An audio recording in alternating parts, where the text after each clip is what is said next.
بعض خواتین یہ دلیل دیتی ہیں کہ عورت کے لیے بال کٹوانا جائز ہے. دلیل حدیث، رسول اللہ صلی اللہ علیہ وسلم کا جب انتقال ہوا تو امہات المومنین نے اپنے بال چھوٹے کرا لیے آپ صلی اللہ علیہ وسلم کی وفات کے بعد. تو جب امہات المومنین کے لیے بال چھوٹے کرانا جائز ہے اور کسی نے اس پر انکار نہیں کیا، تو آج خواتین بال چھوٹے کیوں نہیں کرا سکتی؟ دلیل سمجھ میں آئی ہے بھائی؟ آ رہی ہے سمجھ میں دلیل؟ یہ دلیل غلط ہے. آج خواتین جو بال چھوٹے کرواتی ہیں زینت پیدا کرنے کے لیے، شو مارنے کے لیے.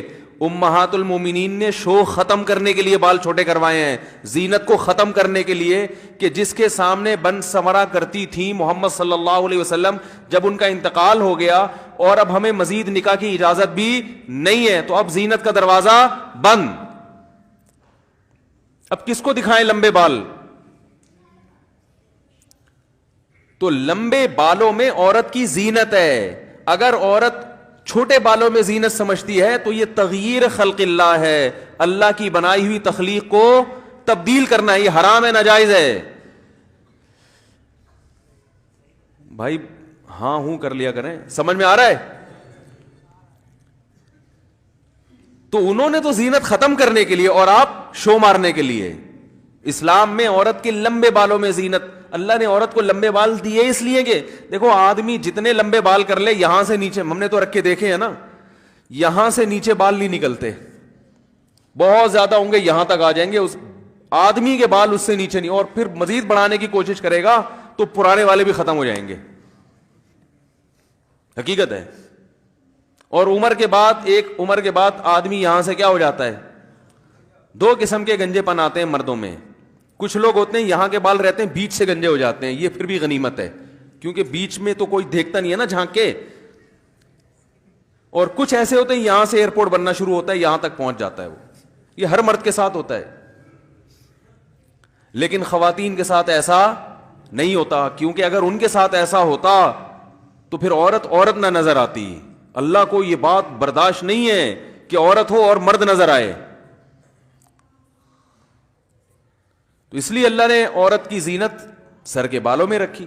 پہلے بالوں کے شیمپو آتے تھے، سر میں تیلوں کی مالش ہوا کرتی تھی، خواتین بال بڑھایا کرتی تھیں، اور اسی میں ہمیشہ مسلم معاشرے میں ایسا ہی ہوتا رہا ہے. اب گوروں میں، انگریزوں میں، یہ پھر اس وقت کوئی دلیل نہیں دیتی تھی خاتون کے امہات المومنین نے بال کٹوا لیے تھے. وہ بھائی نبی کی موجودگی میں کبھی بھی نہیں کٹوائے، وفات کے بعد کٹوائے ہیں. اس وقت کوئی خاتون یہ دلیل نہیں دیتی تھی کہ حدیث بخاری کی حدیث ہے اور مسلم کی حدیث ہے، حدیث نمبر یہ، صفحہ نمبر یہ، حدیث کا حوالہ نمبر یہ، اور یہ جو ہے نا علماء کے پاس تو کوئی دلیل نہیں ہے، ادھر تو امہات المومنین سے بال کاٹنا ثابت ہے. اس وقت کچھ نہیں، کیونکہ اس وقت زینت سمجھی جاتی تھی. جب انگریز بر صغیر میں آیا، حضرت حکیم الامہ مولانا اشرف علی تھانوی رحمہ اللہ نے لکھا ہے کہ ہماری عورتیں ان کی عورتوں کو دیکھ کر ان سے متاثر ہونے لگی ہیں، اور اس کے اثرات آئے. وہی پرکٹی کس ٹائپ کی عورتیں ہوتی ہیں نا، بال کٹی، وہی پینٹیں، وہی شرٹیں، وہی سارا کلچر ہمارے یہاں آ گیا. اب اس پہ لیبل کیا لگا لیا؟ قرآن حدیث میں ناجائز کہاں ہے؟ یہ ناجائز کہاں لکھا ہوا؟ عرب کے اکثر عربوں کا کلچر تباہ ہو گیا، اس کی حیا ختم ہو گئی. تو بچپن میں اپنی بچیوں کو سکھایا کریں کہ باپ جب گھر میں آئے، جوان بیٹی سر پہ بولو بھائی چادر لے لے.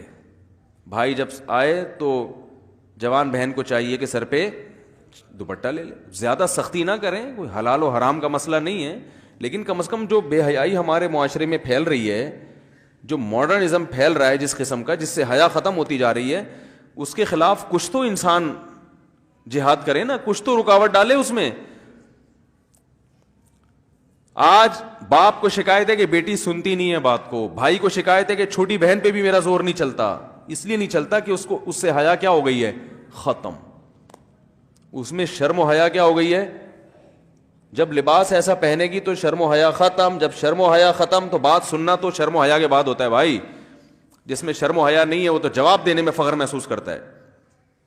شرم اور حیا ہی تو ہے جس سے نظام چلتا ہے دنیا میں. انسان کو شرم آتی ہے باپ کے سامنے اونچی آواز سے بات کرتے ہوئے، بوڑھے سے آگے چلتے ہوئے، علماء کی ساتھ بدتمیزی کرتے ہوئے، اور جو ہے وہ گھر میں جو رشتہ دار ہیں ان سے تمیز سے بات کرتا ہے. شرم ہی تو ہے. اگر یہ شرم آپ نے نکال دی تو بس پھر آپ خیر کی امیدیں نہ رکھیں.